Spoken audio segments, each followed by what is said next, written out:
ஆண்டவருக்கு இந்த இடத்துல தாவீது ராஜா ஒரு அழகான பெயரை வைக்கிறார். ஜெபத்தை கேட்கிறவரே என்று சொல்கிறார். ஏன்னா அநேக இடத்துல நம்ம வாசிக்கும் பொழுது கர்த்தாவே என் விண்ணப்பத்தை கேளும், கர்த்தாவே என் ஜெபத்திற்கு செவி சாயும், ஆண்டவரே என் ஜெபத்துக்கு பதில் கொடும், இப்படி அநேக இடத்துல எழுதப்பட்டிருக்கும். ஆனால் இந்த சங்கீதத்தில் பார்க்கும் பொழுது ஜெபத்தை கேட்கிறவரே என்று சொல்லியிருப்பார். ஹல்லேலூயா, எவ்வளோ அழகாக இருப்பார். ஒரு நம்பிக்கையான வார்த்தை. என் பிரியமான தேவச்சனமே, இன்றைக்கு நம்ம ஒவ்வொருவருக்கும் தேவைதான் இந்த வார்த்தை. நம்பிக்கை நமக்கு முக்கியமாக தேவையில்லை. அதில் பாருங்க, அவர் நம்பிக்கையாக அழகாய் அறிக்கை பண்ணுகிறார், என் ஜெபத்தை கேட்கிறவரே என்று சொல்லி. நாம் கூட தேவ சமூகத்துக்கு போய் முழங்கால் படியிடும் போது தேவனே என்று சொல்லுறோம் இல்லையா?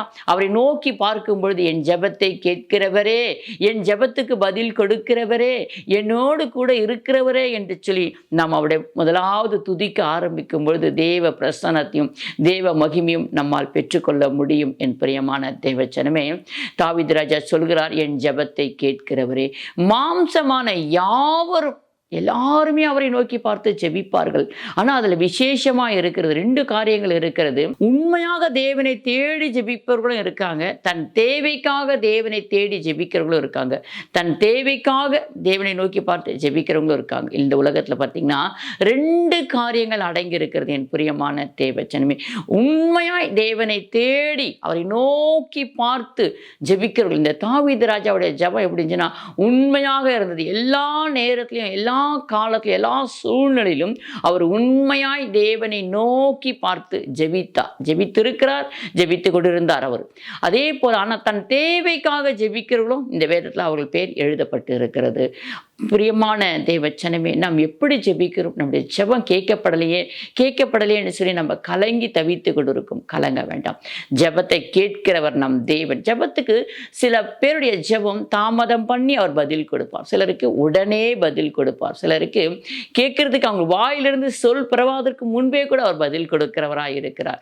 அவருக்கு மாத்திரம்தான் தெரியும். என் பிரியமான தேவச்சனமே, அதற்காக நான் ஜெபிச்சேன், என் ஜெபம் கேட்கப்படலைன்னு சொல்லி நம்ம என்ன பண்ணக்கூடாது? சோர்ந்து போய் விடக்கூடாது, ஜெபத்தை விட்டு விடக்கூடாது. என் பிரியமான தேவச்சனம், ஒவ்வொரு நேரமும் நம்ம செய்ய வேண்டியதை நம்ம சரியாய் செய்து கொண்டே போக வேண்டும். ஹல்லேலூயா.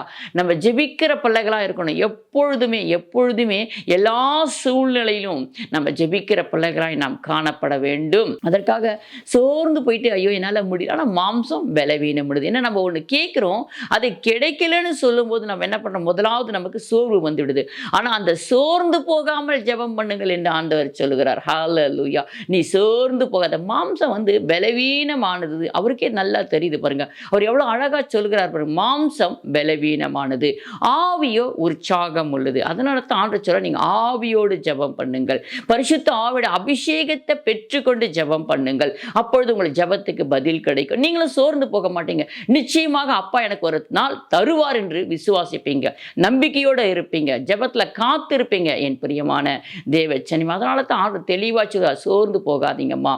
அதற்காக அநேக எடுத்துக்காட்டுகளை நமக்கு தேவன் கொடுத்திருக்கிறார். லூக்கா 18 அதிகாரத்தில் பார்க்கும் பொழுது சோர்ந்து போகாமல் ஜெபம் பண்ணுங்கள் என்று சொல்லுகிறார். அதே தெசலோனிக்கேயர் 5:17 பார்க்கும் பொழுது இடைவிடாமல் ஜெபம் பண்ணுங்கள் என்று சொல்லியிருக்கிறார்.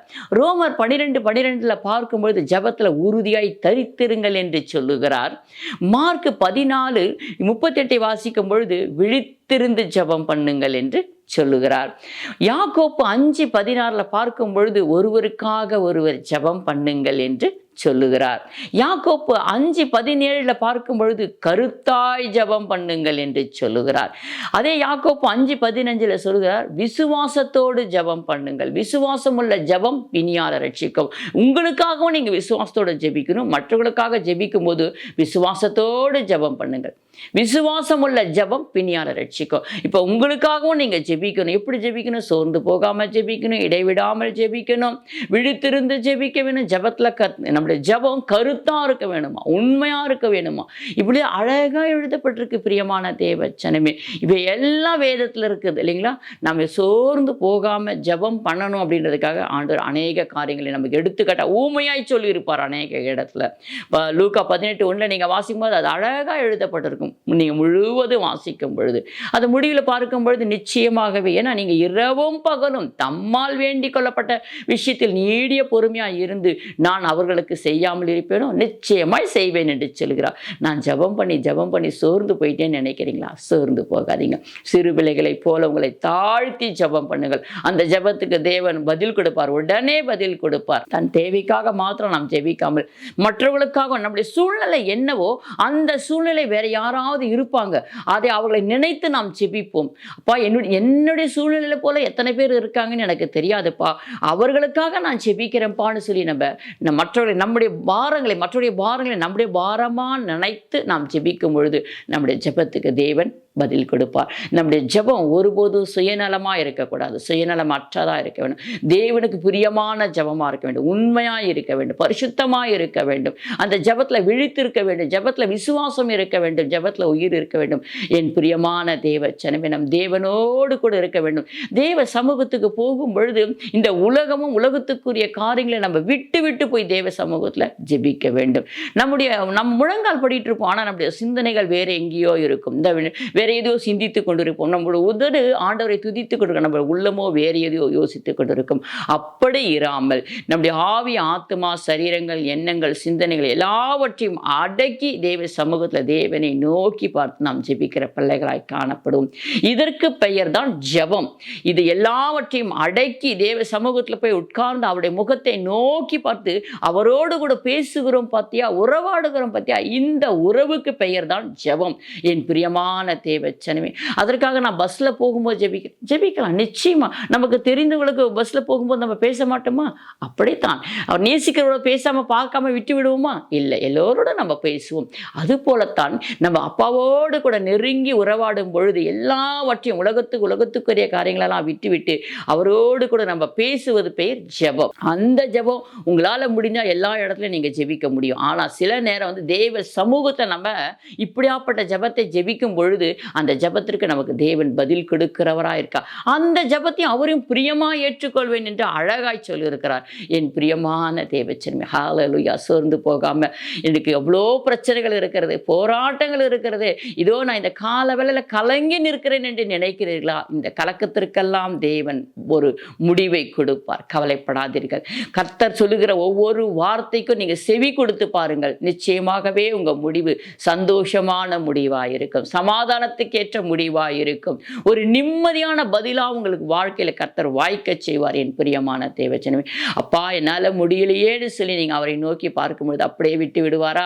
உலகத்துக்குரிய தாய் தகப்பன் இல்லை, அவர்களே இல்லை, வேற யாராவது கூட ஓடி வந்து நம்முடைய வாரத்தை சுமந்து கொள்கிறாங்க, ஜெபிக்கிறாங்க, பரிதாபப்படுகிறேன்னு சொன்னால் நம்மை தாயின் கருவிலிருந்து உண்டாக்கி உருவாக்கின தேவன் அவரை நோக்கி கூப்பிடும் பொழுது அவர் பதில் கொடுக்காமல் இருப்பாரா? நிச்சயமாக கொடுப்பார். காலம் தாமதிக்கிறார் என்று கலங்காதீர்கள், சோர்ந்து விடாதீர்கள். நிச்சயமாகவே உங்கள் நம்பிக்கை வீண் போகாது. கர்த்தருடைய சமூகத்தில் காத்திருக்கும் பொழுது அதற்கு பெரிதான பலனை அவர் கொடுப்பார், அவர் பெரிதான ஆசீர்வாதத்தை கொடுப்பார். தேவன் உங்களை கொண்டு ஏதோ ஒரு காரியத்தை செய்யத்தான் உங்களை வைத்திருக்கிறார். அதற்காக உங்களை நல்ல மோல்டு பண்றார். நீங்க புரிந்து கொள்ளுங்கள் என் பிரியமான தேவச்சனமே. அப்பா, நான் இத்தனை வருஷமா போராடி கொண்டிருக்கிறேன் ஒரு காரியத்துக்காகன்னு சொல்லி கலங்குறீங்களா? கலங்காதீங்க. தேவன் உங்களை மோல்டு பண்ணுகிறார், ஏதோ உங்க வாழ்க்கையில செய்ய போகிறார், உங்களை கொண்டு பெரிய காரியங்களை செய்ய போகிறார் என்று சொல்லி நீங்கள் நினைத்து தேவ சமூகத்தில் காத்திருங்கள். என்னை கொண்டு, என் ஆவி, ஆத்துமா, சரீரத்தை கொண்டு நீங்கள் எதையோ செய்ய போகிறீர்கள் ஆண்டவரே, உங்களுடைய சித்தத்துக்கு என்னை ஒப்புக் கொடுக்கிறேன் அப்பா என்று சொல்லி ஒப்பு கொடுத்து விடுங்கள். அப்பொழுது நீங்கள் நிம்மதியாக இருக்க முடியும். உங்களுக்கு என்ன தேவையோ அதை தேவன் தர வல்லவராக இருக்கிறார். ஜபத்தில் தரித்திருந்து தான் அதை பெற்றுக்கொள்ள வேண்டும். ஏன்னா அவரிடத்திலிருந்து வருகிறதெல்லாம் பரிசுத்தமாக இருக்கும், உண்மையாக இருக்கும், அது நல்லதாகத்தான் இருக்கும். தீமையானது அவரிடத்திலிருந்து வருவதற்கு சான்ஸ் கிடையாது. அவர் நன்மையை மாத்திரமே செய்கிற தேவன், நன்மை செய்கிறவராகவே சுற்றி திரிகிற தேவன், நம்ம ஜபத்தை கேட்கிற தேவன், நம்ம ஜபத்தை புறம்பே தள்ளாத தேவன், நம்முடைய ஜபத்துக்கு பதில் கொடுக்கிற தேவன். ஹல்லேலூயா. இப்படி சொல்லிக்கொண்டே போகலாம். அவரை பற்றி நாம் அழகானவர், அன்பானவர், நமக்கு தேவையானதிலே சந்திக்கிறவர். எல்லாரும் நம்மளை கைவிட்டால் அவர் ஒருபோதும் கைவிடாதவர். அவருடைய வலதுகரம் நம்மை அணைக்கும், அவருடைய இடதுகரம் நம்ம தலையின் மேல் வைத்து நம்மை ஆற்றி தேற்றுகிறவராக இருக்கிறார். என் பிரியமான தேவச்சனமே, அப்பான்னு சொல்லி அவரை நோக்கி கூப்பிடுங்க. என் ஜபத்தை கேளுங்கப்பா, என் ஜபத்துக்கு செவி சாயுங்கப்பா, என்னால் முடியலப்பான்னு சொல்லி நீங்க கூப்பிடுங்க. அந்த ஜபத்துக்கு நிச்சயமாகவே பதில் இருக்கும். என் பிரியமான தேவச்சனமே, சோர்ந்து போகாதீர்கள்.